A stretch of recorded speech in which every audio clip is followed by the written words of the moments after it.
A graça é o poder para a sua transformação. Olá, queridos, aqui é a Tilá Talá do Caminho Uifaba e hoje nós iremos falar sobre graça, o poder para a sua transformação. Queridos, abram comigo, por gentileza, em Efésios 2, de 8 a 10, que diz o seguinte: pois vocês são salvos pela graça, por meio da fé. E isso não vem de vocês, é um dom de Deus. Não por obras para que ninguém se glorie.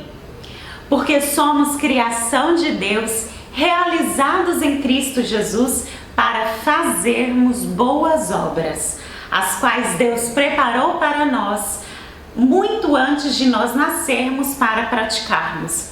Queridos, a graça de Deus é um presente para nós. E para receber esse presente, você precisa ter fé. Aqui nesse texto, Paulo explica dois tipos de trabalho. O primeiro trabalho é o trabalho das obras de ordenanças da lei, como por exemplo, os sacrifícios de animais, o guardar o sábado como lei de ordenança, fazer rituais antes de orar, vestir determinados tipos de vestes antes de se apresentar na presença do Senhor. Isto é, uma forma de adoração e de serviços a Deus como lei de ordenanças que foi dado por Deus a Moisés. Mas tudo aquilo era uma cópia, um exemplo, uma imagem do que é original. E o original é a justificação em Cristo Jesus, ou seja, o primeiro tipo de trabalho que Paulo disse que é de graça é que nós não poderíamos pagar o preço da nossa própria salvação. Nós não teríamos como, por obras humanas de sacrifícios, de lei de ordenança, ser salvos pelo Senhor.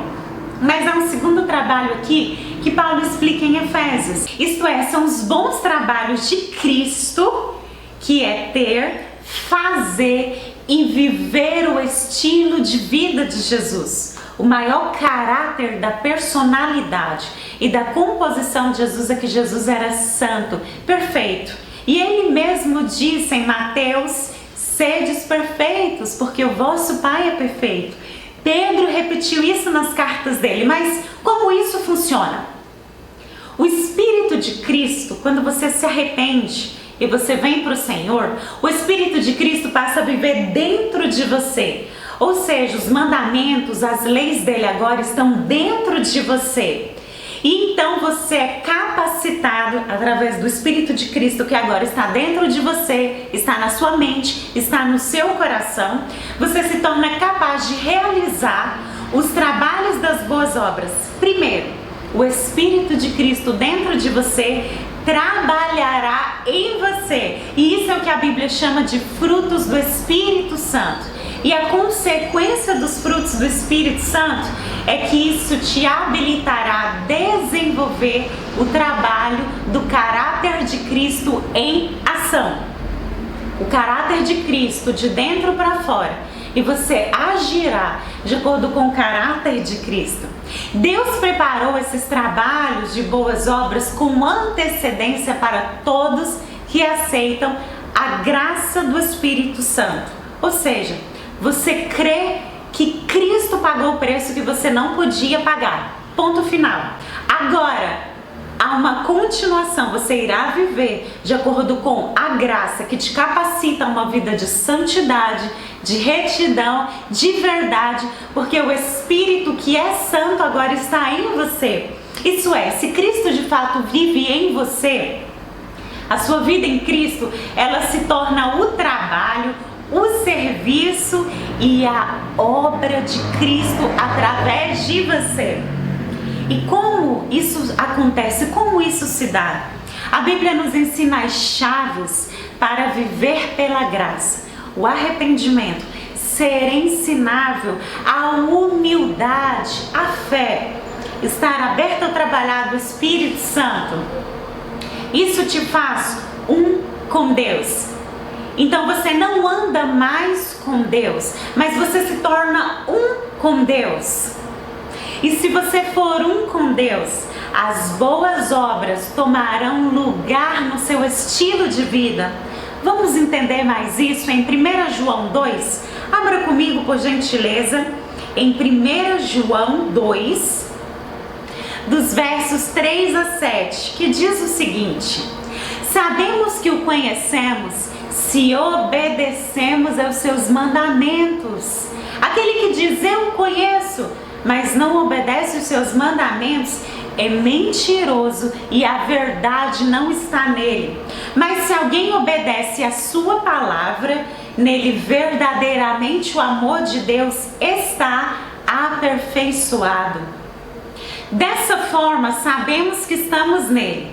Aquele que afirma que permanece nele deve andar como ele andou.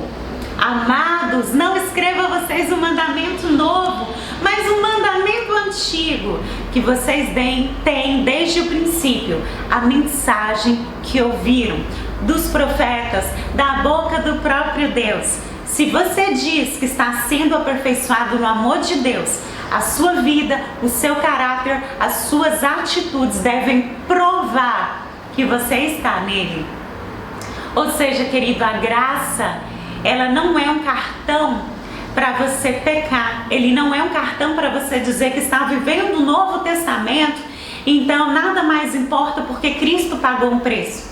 Jesus disse algo maravilhoso. Ele disse: aquele que quer ser o meu discípulo deve carregar a sua cruz e seguir-me. E depois ele disse uma outra coisa: aquele que não ignorar a sua própria vida e pagar o preço, o custo do evangelho, não pode ser o meu discípulo. Em Mateus 5, Jesus ele disse uma coisa muito interessante. Ele disse que não veio para abolir a lei, mas ele veio para cumprir. E se antes a lei da ordenança ela era do externo para o externo, agora o Senhor diz que escreveu as leis dele dentro da nossa mente para que você não esqueça e o ame de toda a sua mente, dentro do seu coração para que você não pereça e o ame com todas as suas forças de seu coração. E por isso a lei, e Jesus repetiu, que se resume em amar a Deus acima de todas as coisas. E todas as coisas significa acima dos seus pensamentos, da sua opinião própria, das suas atitudes, dos seus desejos. Ele disse amar o próximo acima de si mesmo, amar em ação. Não se ama com palavras, não se ama com palavras, se ama com atitudes. E por isso Deus disse que deu tudo o de mais precioso, valoroso, que foi a vida de Jesus Cristo. E se hoje Ele habita dentro de você, você deve ter a mesma posição e atitude para com Ele. O Senhor Jesus também disse algumas coisas como viver a palavra da verdade e manifestá-la. Ele disse andar em retidão e em verdade. No livro de 1 João nós vemos quando João explica que se você anda na luz e você tem parte com ela, você não pode viver uma vida de pecado. A graça é o poder de transformação da sua vida. É o poder que te tira das trevas e dos pecados e te traz para o maravilhoso reino de luz.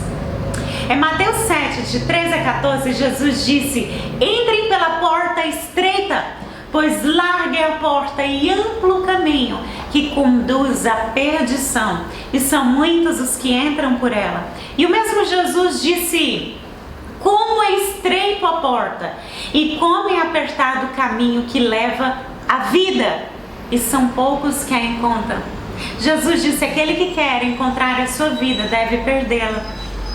Você não pode dizer que vive na graça, no Novo Testamento, e rasgar metade da sua Bíblia e não ter uma vida completa com a retidão do Senhor, pois o Novo Testamento é dado por aquele que morreu e te ensina a morrer para receber.